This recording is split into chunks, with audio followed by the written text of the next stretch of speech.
नमस्कार दोस्तों, स्वागत है आप सभी का हमारे इस चैनल पे, एजुकेशन पावर चैनल पे। दोस्तों आज हम लोग पढ़ेंगे कोर्स 1, यानी कि जो हम लोगों का बीएड के सब्जेक्ट में कोर्स 1 है, चाइल्डहुड एंड ग्रोइंग अप। तो कोर्स 1 में हम लोग आज देखेंगे कि बाल यानी कि बाल्यावस्था की अवधारणा और उनकी विशेषताएं। ठीक है, हम लोगों का जो आज का क्वेश्चन है, प्रश्न को हम लोग तैयार कर रहे हैं। तो प्रश्नों की इस सीरीज में आज हम लोग देखते हैं बाल्यावस्था की अवधारणा और उनके विशेषताएं।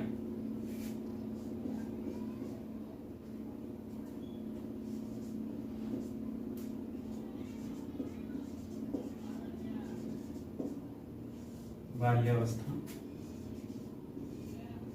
की अवधारणा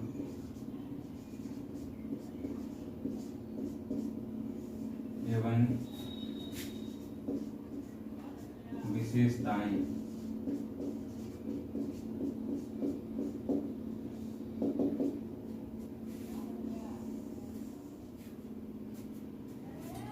बाल्यावस्था की अवधारणा एवं विशेषताएं जो आज का हम लोगों का टॉपिक है। ठीक है, इसमें मैंने इस प्रश्न को इसलिए लिया क्योंकि इस प्रश्न के आधार पर हम इनसे जुड़े कई प्रश्नों को लिख सकते हैं। इससे बाल्यावस्था से जुड़े कई प्रश्नों को लिख सकते हैं और ये ऐसा तथ्य है जो कई प्रकार के प्रश्नों में सेट हो सकते हैं। ठीक है, तो कंसेप्ट ऑफ चाइल्डहुड और इसकी कैरेक्टरिस्टिक भी इसके साथ साथ है। हम लोग आज पढ़ते हैं बाल्यावस्था की अवधारणा क्या होती है और इनकी क्या क्या विशेषताएं हैं। एक बार हम लोग इसको देख लेंगे और रिवीजन हम लोगों का हो जाएगा। तो दोस्तों आप सभी जल्दी जल्दी सबको शेयर कर दीजिए ताकि सभी व्यक्ति इसको देख पाएं और इससे लाभ ले सकें। तो देखिए, बाल्यावस्था की अवधारणा और विशेषताओं की बात हम लोग करेंगे। अवधारणा, बाल्यावस्था।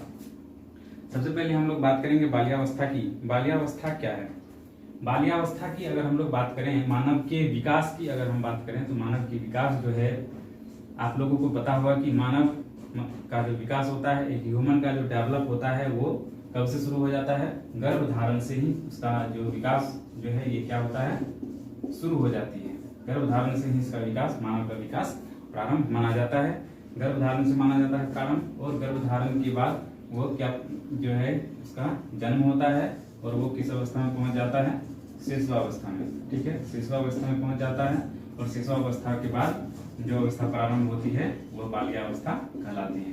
तो यहाँ देखें, थोड़ी सी यहाँ पे समझने वाली बात है कि अगर हम बात करें कि जो बालक का विकास जो होता है किस अवस्था में होता है, मानव का विकास किस अवस्थाओं से होकर गुजरता है, तो गर्भधारण पहली अवस्था है, दूसरी अवस्था शिशुअवस्था और तीसरी अवस्था बाल्यावस्था। ठीक है, इस प्रकार से ये बढ़ते जाएंगे। इसके बाद हो जाएंगे किशोरावस्था और किशोरावस्था के बाद क्या हो जाएगी? प्रौढ़ावस्था।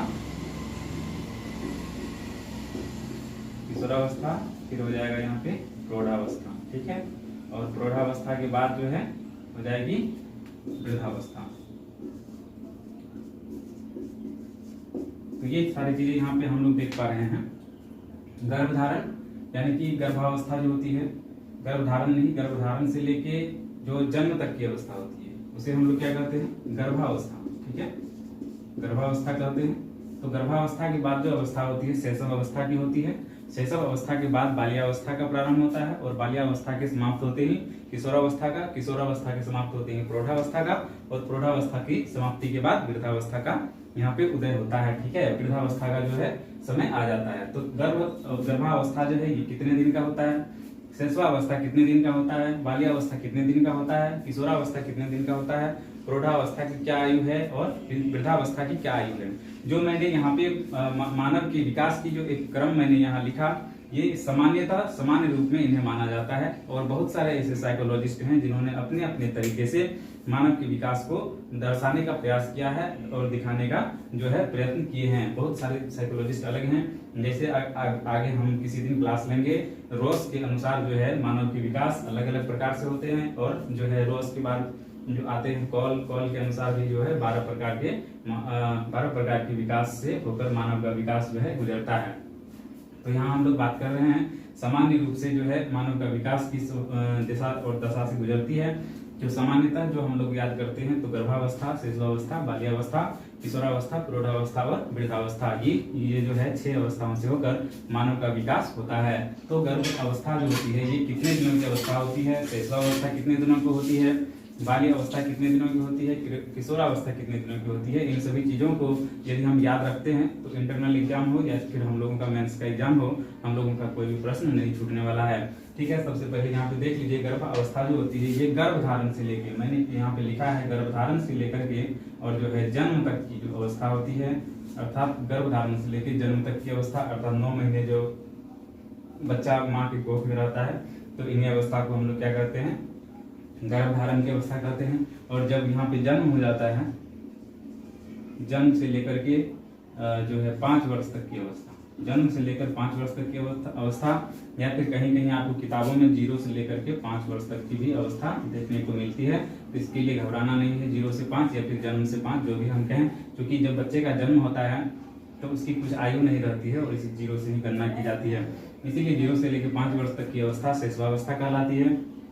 और जैसे ही यहाँ पे देखिए थोड़ा सा जो यहाँ तक जो समाप्त हो जाती है, फिर वहां से आगे हम लोग काउंट करते हैं। जैसे 0 से 5 की समाप्ति हो चुकी है, 5 की समाप्ति के बाद जो है 6 वर्ष से लेकर के जो 12 वर्ष तक की आयु है ये बाल्यावस्था की आयु है। ठीक है, बाल्यावस्था के लिए 6 से लेकर 12 वर्ष होता है और 12 वर्ष के बाद जो है यहाँ पे 18 वर्ष तक होती है। 12 से लेकर 18 वर्ष तक की अवस्था को किशोरावस्था कहते हैं। ठीक है, किशोरावस्था की ये हो गई। और प्रौढ़ावस्था की बात करें तो 18 से लेकर के 40, और बहुत सारे किताबों में अलग अलग प्रकार से दिए गए हैं, लेकिन आप जो सामान्य रूप से पढ़ेंगे अन्य किताबों में, बहुत सारी किताबों में 18 से 40 वर्ष ही दर्शाया गया है। इसके बाद वृद्धावस्था की बात करें तो 40 वर्ष से लेकर के ऊपर जितने भी 40 वर्ष से ऊपर जितने भी हम बात कर लें तो वो वृद्धावस्था के अंतर्गत आती है। तो ये कुल मिलाकर मानव के विकास की अवस्था है, जो जिस अवस्थाओं से होकर मानव का विकास गुजरता है। इसी में से अगर हम बात करें जन्म उपरांत यानी कि जन्म के बाद की जो अवस्था की हम बात करते हैं, तो बाल्यावस्था के संदर्भ में हम कह सकते हैं कि जन्मोपरांत मानव विकास की यह दूसरी अवस्था है। बाल्यावस्था को हम लोग क्या कर सकते हैं, जन्मोपरांत मानव विकास की ये दूसरी अवस्था है। और ये अवस्था काफी महत्वपूर्ण अवस्था होती है। इस अवस्था में बालक के अंदर बहुत सारे गुणों का विकास होता है, जैसे उसके अंदर सामाजिक गुणों का विकास, मैं थोड़ा सा यहाँ लिख देता हूँ ताकि आप लोगों को याद रहे। सामाजिक गुणों का विकास होता है और जो है इसमें सामाजिक और व्यक्तिक, ठीक है, व्यक्तिगत जो है गुणों का इसमें विकास हो जाता है। सामाजिक गुणों का विकास हो जाता है और व्यक्तिगत गुणों का विकास उनमें डेवलप होने लगता है। इस वर्ष के बाद से ये बाल्यावस्था में प्रारंभ हो जाती है। तो सामाजिक जो है उसमें गुणों का निर्माण हो जाता है। वह कुछ बच्चों के साथ खेलना पसंद करने लगते हैं, उनके साथ जो है पढ़ना लिखना पसंद करने लगते हैं, क्योंकि इस अवस्था में आप देखेंगे, बाल्यावस्था की बात हम लोग कर रहे हैं, तो बाल्यावस्था में आप देखेंगे कि यहाँ पर जो है स्कूल का जो है एज यहाँ पे शुरू हो जाता है, स्कूल एज शुरू हो जाता है, अर्थात बच्चा जो है औपचारिक रूप से शिक्षा प्राप्त करने लगता है। औपचारिक शिक्षा और निरौपचारिक शिक्षा आप सभी को पता होगा, यदि नहीं पता है तो कमेंट में लिखिए आप। हम औपचारिक और अनौपचारिक शिक्षा पे एक वीडियो जरूर लेके आएंगे। औपचारिक शिक्षा, और मैं फिर भी यहाँ पे थोड़ी सी आपको बता देना चाहता हूँ हिंट्स के तौर पे कि औपचारिक शिक्षा वो होती है जो एक बंद वातावरण में की जाती है, जैसे किसी स्कूल में जाकर पढ़ना या फिर किसी कोचिंग संस्थान में जाकर कि जो हम समय अनुसार पढ़ते हैं वो औपचारिक शिक्षा के अंतर्गत आते हैं। तो बच्चे जब स्कूल जाने लगते हैं तो उन्हें औपचारिक शिक्षा प्राप्त होने लगती है, अर्थात वो एक स्कूलिंग सिस्टम में बन जाते हैं। तो ये प्राइमरी स्कूल एज होता है, यानी कि यहाँ से जो है विद्यालय में विद्यालयी शिक्षा का प्रारंभ माना जाता है। तो इसलिए बाल्यावस्था जो है काफी यहाँ पे महत्वपूर्ण हो जाता है। ये अवधारणाएं जो है प्रचलित है। इसमें जो है यह अवस्था इसलिए भी खास है क्योंकि इस अवस्था में जो भी आदत का निर्माण, रुचियों का निर्माण, इच्छाओं का निर्माण और जो इसमें अवधारणाएं व्यवस्थित हो जाती है, वह अवस्थाओं को दूसरे काल में बदलना काफी कठिन होता है, यानी कि परिवर्तन नहीं हो पाता उसमें। इसीलिए इस अवस्था में ध्यान देने योग्य बातें हैं कि बच्चे कहीं गलत आदत का शिकार ना हो जाएं, गलत इच्छाएं पालना न प्रारंभ कर दें और या फिर गलत संगतों में अपने आप को बर्बाद ना कर लें। इसीलिए यह अवस्था काफी महत्वपूर्ण अवस्था होती है बाल्यावस्था। और बाल्यावस्था के संदर्भ में हम बात करें तो ब्लेयर, जोन्स और सिम्पसन आदि ने भी कहा है कि बाल्यावस्था जो होती है ये जीवन का सबसे स्वर्णिम काल होता है। स्वर्णिम काल इसलिए कहा जाता है क्योंकि इस अवस्था में बालक विद्यालय जीवन में प्रवेश करता है और इस अवस्था में जो बालक को जो इसके बारे में कहते हैं कि इस अवस्था में जो बालक को शिक्षा प्रदान करते हैं उन शिक्षक को भी बालक के संदर्भ में संपूर्ण ज्ञान होना आवश्यक है, क्योंकि उसके जो संदर्भिक बातें हैं, उसके जो पारिवारिक हैं, उन सभी चीज़ों को भी शिक्षक को जानना चाहिए। उसके अनुसार उसके व्यवहार भी परिवर्तन करने चाहिए। तो इस प्रकार से बाल्यावस्था को आप देखेंगे तो बाल्यावस्था काफी महत्वपूर्ण जो है बिंदु है। जन्मोपरांत जो है मानव विकास की ये दूसरी अवस्था होती है। लेकिन जन्मोपरांत ना करें, यदि हम मानव विकास की अवस्था की बात करें तो गर्भधारण पहली अवस्था होती है और दूसरी अवस्था शेषावस्था, जिसमें कि गर्भधारण जो होती है, गर्भधारण से लेकर जन्म तक की अवस्था को गर्भावस्था कहते हैं और जन्म के बाद से लेकर 5 वर्ष तक की अवस्था शेषावस्था कहलाती है और बाल्यावस्था 6 से लेकर 12 वर्ष तक की अवस्था को बाल्यावस्था कहते हैं। फिर किशोरावस्था जो है 12 से लेकर 18 वर्ष तक की अवस्था, प्रौढ़ावस्था 18 से 40 वर्ष तक की अवस्था होती है। वृद्धावस्था में 40 वर्ष के बाद जो मृत्यु तक की अवस्था वृद्धावस्था कहलाती है। अब हम लोग बात करेंगे थोड़ी सी, ये हम लोगों का जो है एक छोटा सा कंसेप्ट हुआ, छोटी सी अवधारणा हुई जो हम लोग बाल्यावस्था के संदर्भ में अपने अंदर रखते हैं। अब हम बात करेंगे थोड़ी सी इसके आगे बढ़कर हम कुछ इसकी विशेषताओं की चर्चा यहाँ पे करना चाहेंगे। और इससे पहले हम थोड़ी सी बात करेंगे कि यहाँ जो है मुख्य चीजें जो इसमें आप सभी को देखने के लिए मिला। सबसे पहला स्कूलिंग एज होता है, मतलब विद्यालय का जो जीवन होता है यहाँ से प्रारंभ होता है, यानी औपचारिक शिक्षा का प्रारंभ यहाँ पे हो जाता है। बच्चों में औपचारिक शिक्षा का जो है प्रवेश हो जाता है। आदत का, रुचि का, इच्छाओं का आदि का जो है उनमें विकास होने लगता है, इच्छा आदि का विकास होने लगता है और बच्चे जो है सामाजिक गुण और व्यक्तिगत गुणों से जो है परिपोषित हो जाते हैं। और बाल्यावस्था के संदर्भ में और भी बातें कही गई है। बाल्यावस्था को जो है एक मिथ्या परिपक्वता का काल भी कहा गया है, मिथ्या परिपक्वता का काल कहा गया है। और ये अवस्था जो होती है जिज्ञासा परिपूर्ण होती है और जिज्ञासा का जो आधार होता है, जिज्ञासा का आधार जो है कठिन होता है, क्योंकि जिज्ञासा जो सबसे ज्यादा प्रवृत्ति होती है जिज्ञासा की, वह प्रवृत्ति शेषावस्था में होती है। लेकिन शेषावस्था में भी जो वह काल होता है जिसे पूर्व बाल्यावस्था कहा जाता है, जैसे 3 वर्ष से लेकर के 5 वर्ष तक की अवस्था होती है। इस अवस्था में बच्चों में बहुत ज्यादा जिज्ञासा की प्रवृत्ति पाई जाती है। लेकिन उस समय जो बच्चों में जिज्ञासा होती है वह जिज्ञासा का आधार जो होता है बहुत ही छोटा होता है, न्यून होता है और वे छोटे छोटे प्रश्न करते हैं और उससे अपनी जिज्ञासा की संतुष्टि करते हैं। लेकिन बाल्यावस्था की जो अवधारणा है, इसके अंतर्गत हम लोग जानते हैं कि बाल्यावस्था में बच्चे में जो जिज्ञासा की प्रवृत्ति होती है वह प्रवृत्ति थोड़ा कठिन होता है। इसमें क्यों और कैसे वाले प्रश्न अधिक होते हैं, क्योंकि बच्चे किसी भी चीज के बारे में जानना चाहते हैं। और इसमें जो बहिर्मुखी गुणों का, इसमें जो है बहिर्मुखी व्यक्तित्व का विकास हो जाता है। बहिर्मुखी व्यक्तित्व से तात्पर्य ये होता है कि जैसे बच्चे शैशवावस्था में होते हैं तो शैशवावस्था में बच्चों में जो ज्ञान होती है, जो नॉलेज उसमें होता है शैशवावस्था में जो है उससे ये अलग होते हैं। शैशवावस्था में बच्चे अंतर्मुखी टाइप के होते हैं और बाहरी व्यक्तियों से उतने घुले मिले नहीं होते हैं, उनसे बात करना नहीं चाहते। लेकिन यदि हम बात करें बाल्यावस्था की तो बाल्यावस्था में बच्चे बहिर्मुखी हो जाते हैं। कैसे हो जाते हैं? बहिर्मुखी प्रकार के बच्चे हो जाते हैं और बहिर्मुखी में ये जो है अपने घर के बाहर के आदमियों से मिलना जुलना भी प्रारंभ कर देते हैं और अन्य तथ्यों के संबंध में जानकारियां इकट्ठा करने लगती है। और बाल्यावस्था के संदर्भ में अगर हम बात करें, बाल्यावस्था में संग्रह प्रवृत्ति, समूह बनाने की प्रवृत्ति, समूह में खेलने की प्रवृत्ति, ये सभी प्रवृत्तियां आदि पनपने लगती है। तो इस अवस्था का काफी महत्वपूर्ण स्थान है मानव के विकास के, संपूर्ण जीवन के विकास में बाल्यावस्था को स्टोन एज की तरह माना जाना चाहिए। ये अवधारणा हमारे पाठ्य पुस्तकों में दी गई है जो बाल्यावस्था के लिए प्रमुख है।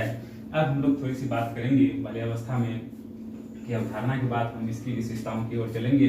तो एक एक करके हम सारी विशेषताओं को यहाँ पे लिखेंगे और आप लोग जो है उसको देखेंगे। तो शुरू करते हैं हम थोड़ी सी इसके संदर्भ में।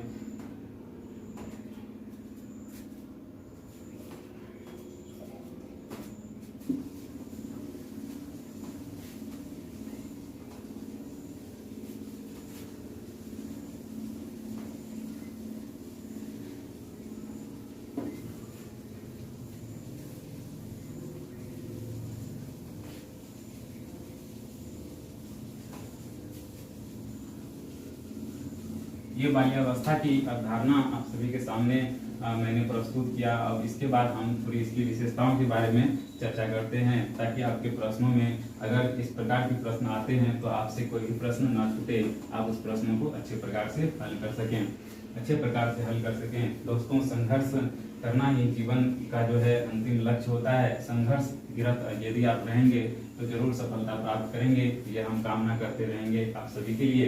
दोस्तों, संघर्ष बहुत बड़ा चीज है। संघर्ष के माध्यम से मनुष्य कुछ भी कर सकता है। संघर्ष करते रहें, आगे बढ़ते रहें। क्योंकि हरिवंश राय बच्चन जी का भी कविता आप लोग पढ़ें, उनसे काफी ज्यादा मोटिवेशन हम लोगों को मिलती है। आइए हम लोग थोड़ी बात करते हैं बाल्यावस्था की अवधारणा और उनकी विशेषताओं के संदर्भ में। तो देखिए, हम लोग बात करें थोड़ी विशेषता के बारे में, ठीक है। क्या क्या विशेषताएं हैं थोड़ी सी देख लेते हैं। विशेषताएं, बाल्यावस्था की विशेषताएं, क्योंकि हम लोग बाल्यावस्था की बात कर रहे हैं तो बाल्यावस्था की विशेषताओं को हम लोग यहाँ पे देखेंगे। सबसे पहली विशेषता जो हम लोग देखते हैं, इसमें जो पाया जाता है, सबसे पहली विशेषता, और इसमें जो है वो विशेषता आप लोगों के लिए जो है काफी महत्वपूर्ण है। इसमें जो है आप देखेंगे शारीरिक तथा मानसिक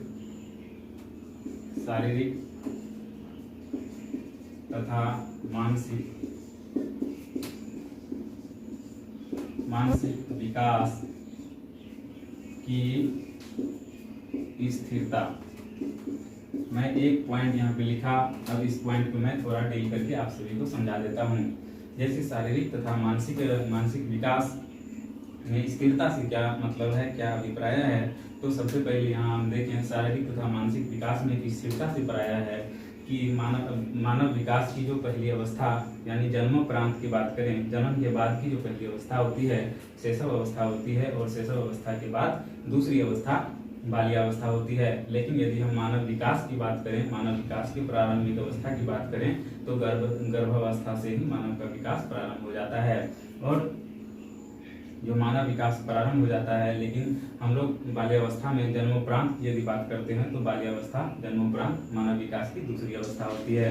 और यहाँ हम देखेंगे थोड़ा शारीरिक तथा मानसिक विकास की स्थिरता इसमें क्यों होती है। तो शारीरिक विकास जो होती है सबसे ज्यादा बच्चों में शैशव अवस्था में हो जाती है, और जो शारीरिक विकास जो होता है यह जो है बाल्यावस्था में आते आते थोड़ी मंद पड़ जाती है। आप बहुत सारे बच्चों को देखे होंगे जो बहुत ज़्यादा एक्टिव नहीं होते हैं, या फिर उनमें लंबाई बढ़ना बंद हो जाता है, मतलब बंद नहीं होता है, कम हो जाता है, मंद हो जाती है, स्थिर हो जाती है। तो ये जो है मानसिक विकास की मंद गति हो जाती है, और मानसिक विकास भी उसमें ज़्यादा नहीं डेवलप हो पाता है।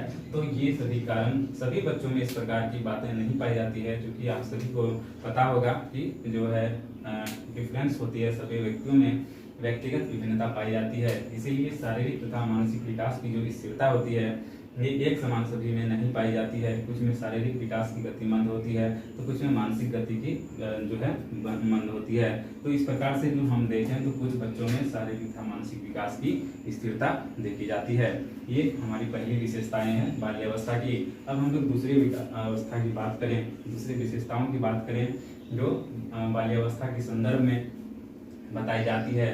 तो शारीरिक तथा मानसिक विकास की स्थिरता के बाद हम लोग यहाँ पे देखें तो दूसरी अवस्था यहाँ पे आप देख पाएंगे कि मानसिक विकास में जो है यहाँ पे हम अभी तुरंत लिखे हैं मानसिक स्थिरता। अब आप दूसरा जब पॉइंट देखेंगे तो आपको मन में प्रश्न उठेंगे। देखिए, मानसिक विकास की उत्तरोत्तर वृद्धि होती है। मानसिक विकास में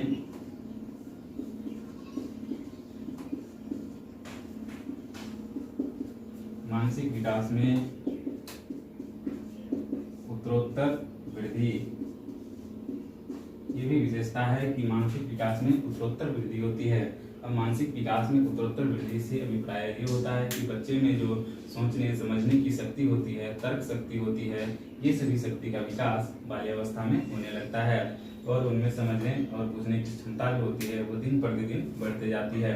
तर्क शक्ति का विकास, या फिर जितने भी उनमें मस्तिष्क का विकास की बात करें हम, या फिर उसमें जो है प्रत्यय स्मरण की बात करें या पहचान की बात करें, जो अवस्थाएं एक एक करके बढ़ती है और मानसिक विकास में वृद्धि उत्तरोत्तर होती जाती है।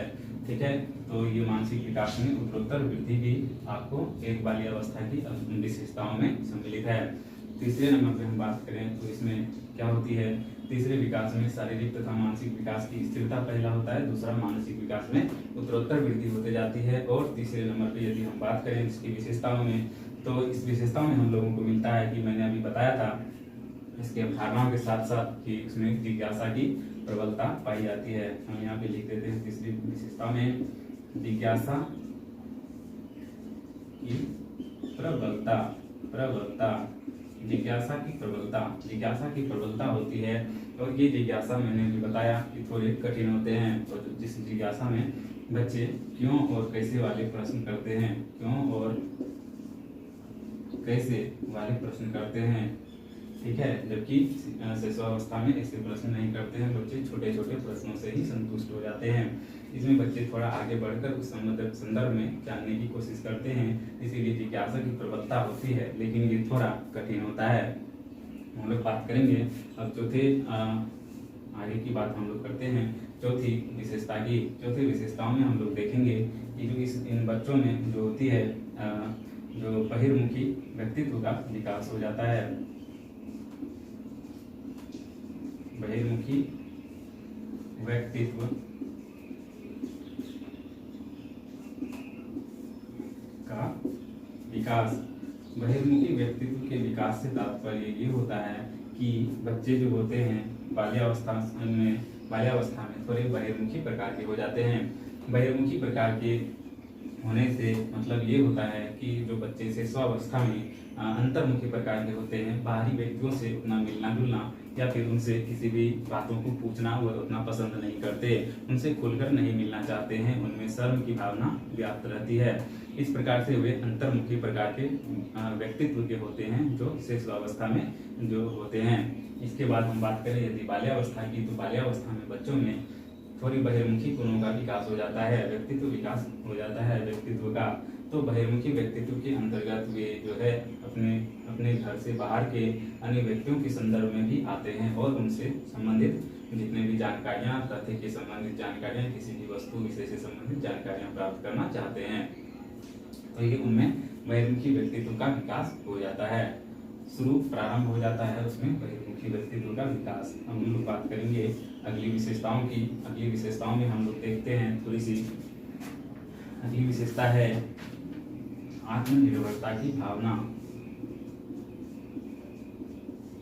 आत्मनिर्भरता की भावना से हमारा मतलब ये नहीं कि बच्चे अपनी कमाई स्वयं करते हैं और अपना जीवन यापन स्वयं करने लगते हैं, बल्कि आत्मनिर्भरता का जो है इसमें डेवलपमेंट हो जाता है और आत्मनिर्भरता का गुण उसमें जो होता है इसका अभिप्राय ये होता है कि आत्मनिर्भर होने लगते हैं बच्चे। जैसे शिशुअवस्था में बच्चे अपने माता पिता पर सेल्फ डिपेंडेंस रहते हैं, लेकिन यहाँ पर बच्चे आत्मनिर्भर होने लगते हैं। अर्थात जो बच्चे अपने से स्नान नहीं करते थे, शिशुअवस्था में अपने से स्नान नहीं करते थे, अपने से खाना नहीं खाते थे, अपने से अपने कपड़ा नहीं खींचते थे, बाल में कंघी नहीं मारते थे, तेल नहीं लगाते थे, इस प्रकार की जो डिपेंडेंस थी वो माता पिता पे हुआ करती थी। लेकिन यहाँ बात कर रहे हैं बाल्यावस्था में, तो बाल्यावस्था में ये विशेषताएं आपको देखने के लिए मिलेंगी। बच्चे थोड़े सेल्फ डिपेंडेंस हो जाते हैं और भी अपने पैंट अपने से पहनने लगते हैं, स्नान अपने से करने लगते हैं, खाना अपने से खाने लगते हैं,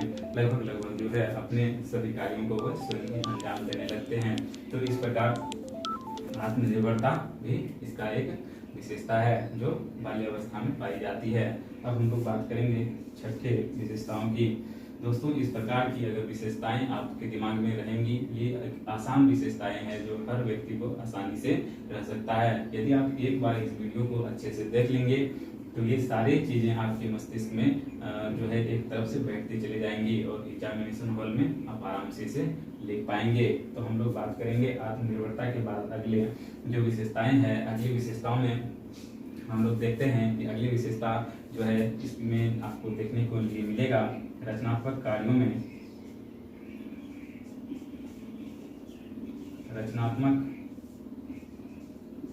में या फिर इसको लिख सकते हैं रचनात्मक कार्यों से आनंदित होना। ये भी इनकी विशेषता है। रचनात्मक कार्यों से आनंदित होते हैं।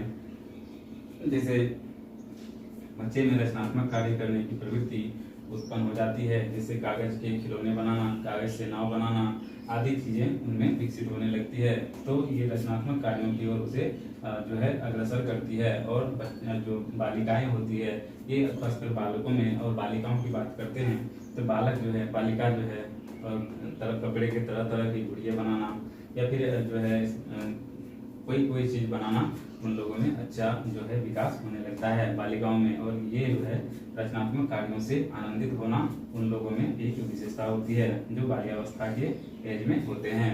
अब हम लोग बात करेंगे रचनात्मक कार्यों से जो है रचनात्मक कार्यों से आनंदित होना, ये भी एक विशेषता है। किसकी विशेषता है? बाल्यावस्था की विशेषता है। तो हम लोग अब बात करते हैं 7वें नंबर में संग्रह की प्रवृत्ति। संग्रह की प्रवृत्ति ये भी एक विशेषता है। संग्रह की प्रवृत्ति दोस्तों, ये बाल्यावस्था में बच्चों में संग्रह की प्रवृत्ति भी होती है। संग्रह की प्रवृत्ति से तात्पर्य ये होता है कि बाल्यावस्था में जो बालक और बालिकाएं होते हैं, इन दोनों में जो है संग्रह की प्रवृत्ति पाई जाती है। संग्रह की प्रवृत्ति के अंतर्गत बच्चे कुछ सामान इकट्ठा करने लगते हैं। जैसे बालक जो होते हैं वह मशीनरी सामान को इकट्ठा करना, कांचे की गुल्ली को, कांचे की जो छोटी छोटी गोलियां होती है उसको इकट्ठा करना, कुछ मोटर जो होती है, बैटरी होती है, इन सभी चीज़ों को इकट्ठा करना, पैसे के सिक्के को इकट्ठा करना, ये जो यहाँ पे संग्रहित करने का कार्य करने लगते हैं। संग्रहित करने की जो इनमें विकास होने लगता है, संग्रह की विशेषता भी इनमें पाई जाती है। इसके बाद हम बात करें संग्रह की विशेषता के बाद हम लोग बात करें तो समूह बनाने की इसमें विशेषता होती है। समूह में रहने की विशेषता, समूह में रहने की इसमें विशेषता पाई जाती है। इस एज में बच्चा अधिकतम समूह में रहना पसंद करता है और समूह के साथ ही खेल खेलना चाहता है। समूह के साथ वे अपने सारी बातें करते हैं, समूह में ही अपने आप को हमेशा ज़्यादा समय समूह के साथ बिताते हैं। और इस अवस्था में बच्चे ग्रुपिंग करने लगते हैं, ग्रुप के साथ रहना ज़्यादा पसंद करते हैं। तो ये अवस्था जो होती है काफ़ी महत्वपूर्ण अवस्था होती है। इस अवस्था में बच्चों के ऊपर काफ़ी ध्यान देने की बात होती है, क्योंकि इस अवस्था में लगे हुए जितने भी आदत होते हैं, इच्छा शक्ति होते हैं, जितने भी उसमें जो है मनोवृत्तियों का विकास हो जाता है, ये आगे के समय में परिवर्तनीय नहीं होते हैं और बहुत ज़्यादा कठिनाइयाँ गार्जियन को झेलने पड़ते हैं। तो इससे जो है हम लोगों को बचना चाहिए, ताकि जो है बच्चे गलत आदतों का शिकार ना हो जाए। उनकी इच्छाओं को पहचानना, उनके अंदर जो कला है, उनके अंदर जो प्रवृत्ति है, उनके अंदर जो रुचि है, क्षमता है, उन क्षमताओं को पहचान कर उन्हें सही दिशा और दशा प्रदान करनी चाहिए, ताकि वे अपने क्षेत्र में आगे बढ़ सकें। हम लोग अब बात करेंगे इससे आगे की विशेषता में। ये 8 नंबर की विशेषता आपके सामने मैंने रखा। अब 9वें नंबर की एक विशेषता की हम यहाँ पर चर्चा करेंगे, सामाजिक तथा नैतिक विकास।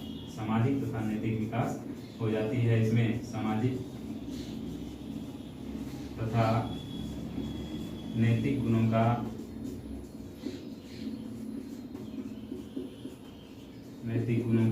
विकास।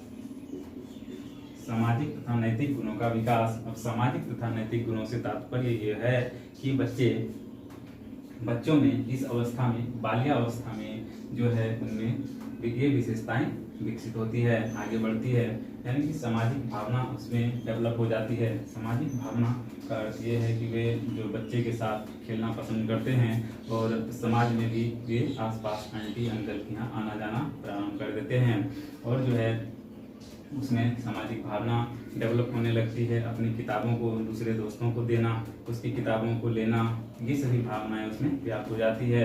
ये सामाजिक भावना के अंतर्गत आती है। और नैतिक गुणों की यदि हम बात करें तो नैतिक गुणों में आप देखेंगे कि उसमें ईमानदारी की भावना,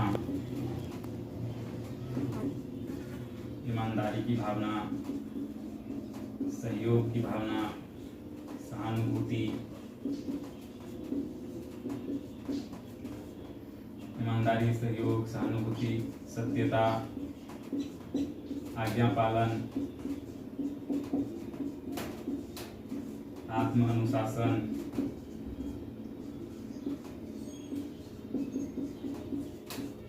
आत्मनियंत्रण आदि आदि गुणों का उसमें डेवलपमेंट हो जाता है। यानी कि ईमानदारी की भावना का आप देख सकते हैं, सहयोग की भावना देख सकते हैं, सहानुभूति की भावना देख सकते हैं, सत्यता की भावना उसमें व्याप्त हो जाती है, आज्ञा पालन करने लगते हैं, अर्थात माता पिता की बातों को मानते हैं, गुरुदेव की बातों को मानते हैं, जो स्कूलों में शिक्षक होते हैं वे जो उनको पढ़ाते हैं उन बातों को मानना प्रारंभ कर देते हैं। और उसमें आत्म अनुशासन की भावना भी होती है, सेल्फ जो है आत्मानुशासन की भावना होती है, स्वयं ही वे अनुशासित रहते हैं। और आत्मनियंत्रण भी उसमें होती है, आत्मनियंत्रण भी होती है, सहनशीलता भी काफ़ी ज़्यादा आ जाती है। जब घर में कई बार डांट भी लग जाते हैं तो भी बच्चे सहनशील रहते हैं और सह लेते हैं। स्कूलों में भी कई बार गुरुजनों से डांट फटकार लगने पर वे सहनशील होते हैं और उन चीज़ों को सह लेते हैं। इस प्रकार उनमें सहनशीलता की भावना का भी विकास हो जाता है।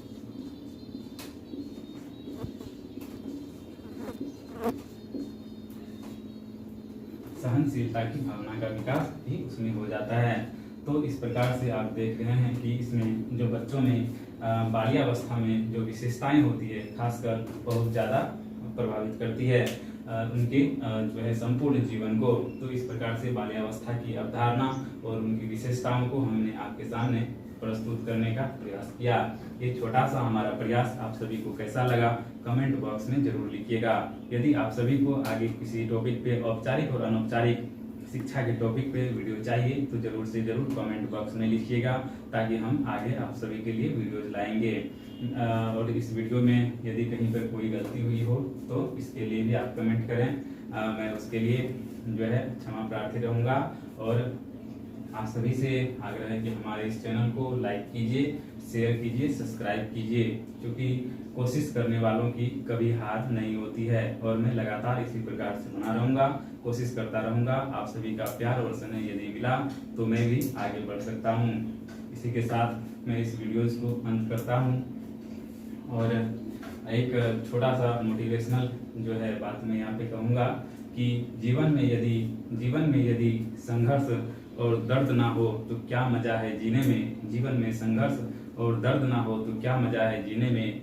बड़े बड़े तूफान थम जाते हैं जब आग लगी हो सीने में। धन्यवाद दोस्तों, हमारी वीडियोज़ को देखने के लिए बहुत बहुत धन्यवाद। अब मिलते हैं अगले वीडियोज़ में आप सभी के साथ।